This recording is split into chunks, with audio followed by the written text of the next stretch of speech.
Okay, so we've got our track pulled in here. We're not going to really need the right channel, I don't think, because we're going to try to keep this centered. Should be fine. This is probably going to come in pretty loud, so I'm going to reduce the clip gain on this by 6. If you view the clip gain line info,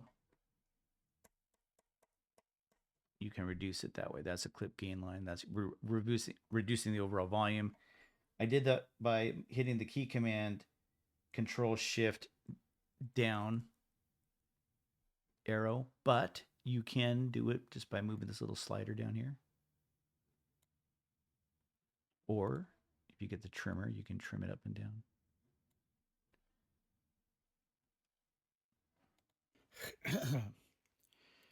When I was 7 years old, I remember I did a lot of flubs here. When I was 7 years old, I lived in.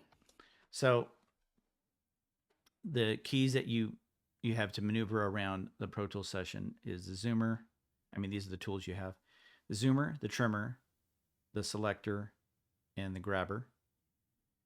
This is a scrubber, which you almost never use because you can turn your selector into a scrubber by holding down the control key. Right now I have it set to selector. If I hit control, it turns into a scrubber. When I was 7 years old, you move your mouse back and forth, and then you can.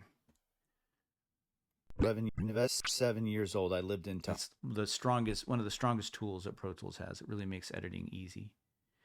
And if you have these selected, these down here in these ones selected blue, when you release, your selector will stay where you last played. And then you can hit Command E and lay it and put down an edit. All right, so the zoomer, when you click on that, you can magnify the area that you'd like. Right. If you have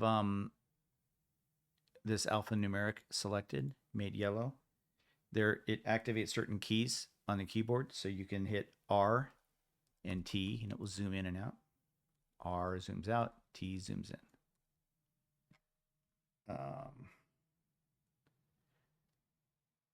If you hit this little bar up here, it activates the super tool, which means that your cursor can be any one of these tools depending on where you put it on the clip. So let's expand this to medium.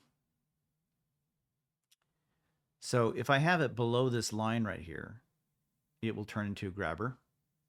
If I go above, actually it seems to be like around the midpoint, it turns into a grabber. There's a volume graph line here, so then it turns it into a clip gain line.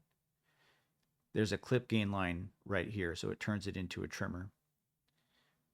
It turns your cursor into a trimmer or grabber. The trimmer is also if it's at the edge, in which case you can trim it this way. And if you hit Option, it will turn it the other way. In this case, we don't want to do that.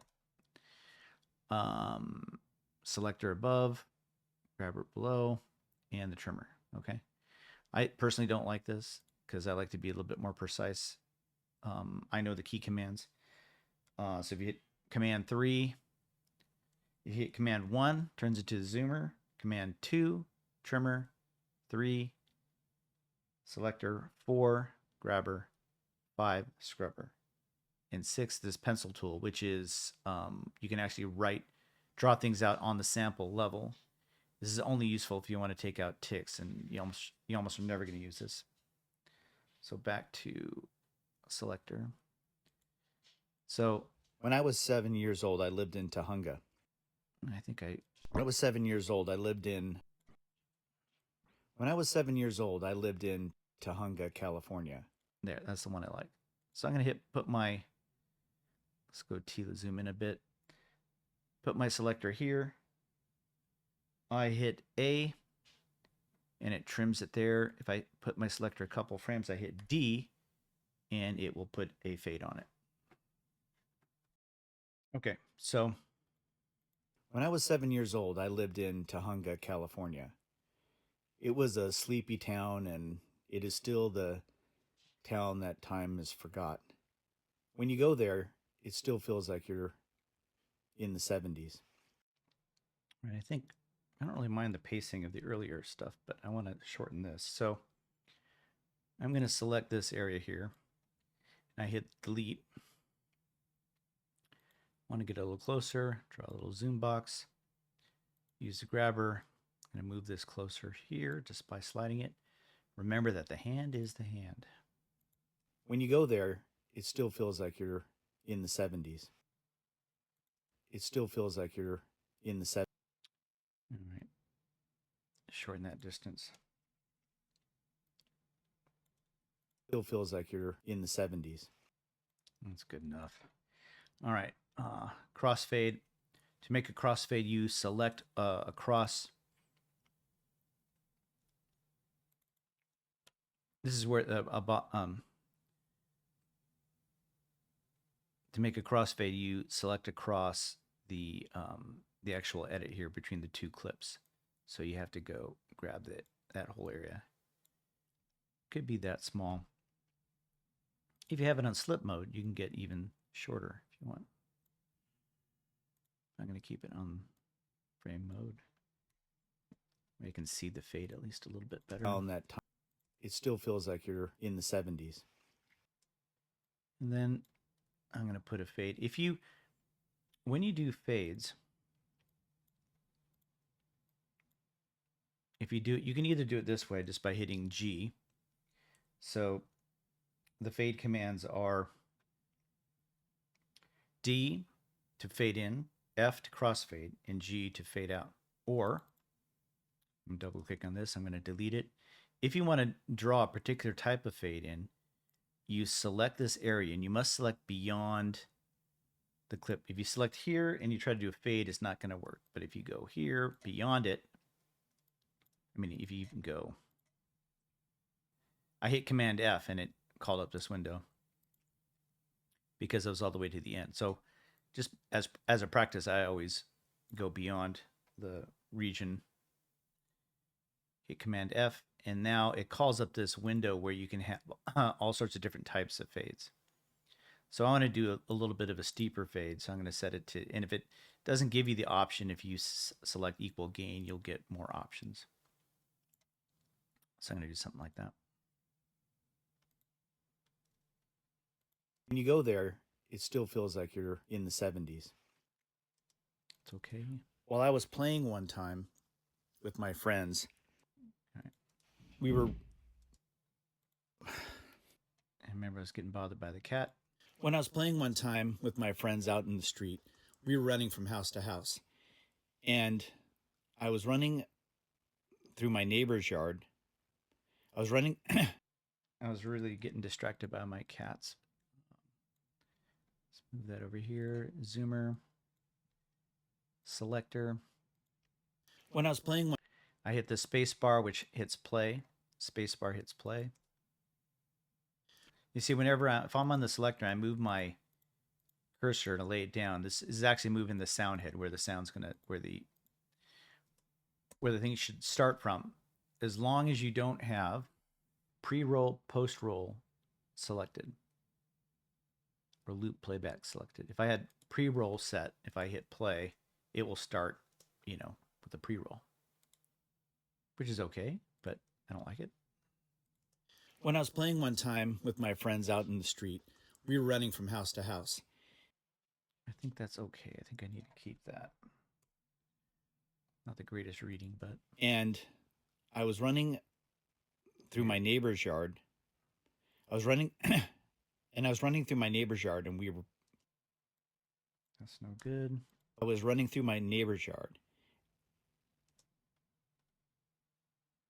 I was running through my neighbor's yard, and we were playing chase. I was running through my neighbor's yard while we were playing chase. There we go. What happened?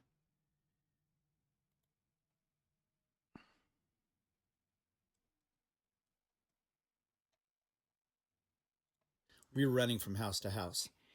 And I'm going to hit S here, trim that. I was running through my neighbor's yard. Hit A. Go to Command 4. Turns into the grabber. I'm going to move this up here.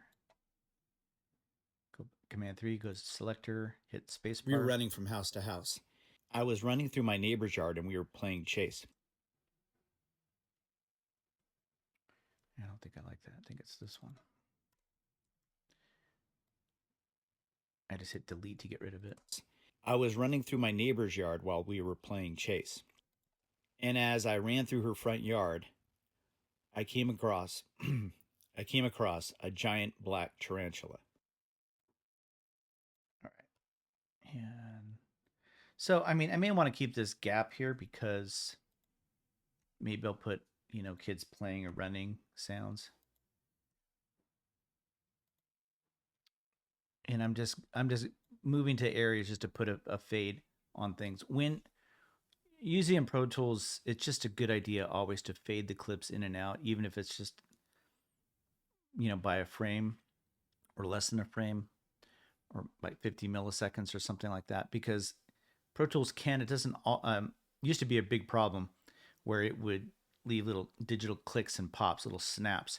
It doesn't do that anymore, but it's always a good practice to do it because it at least informs you that you've addressed this edit. So that's it.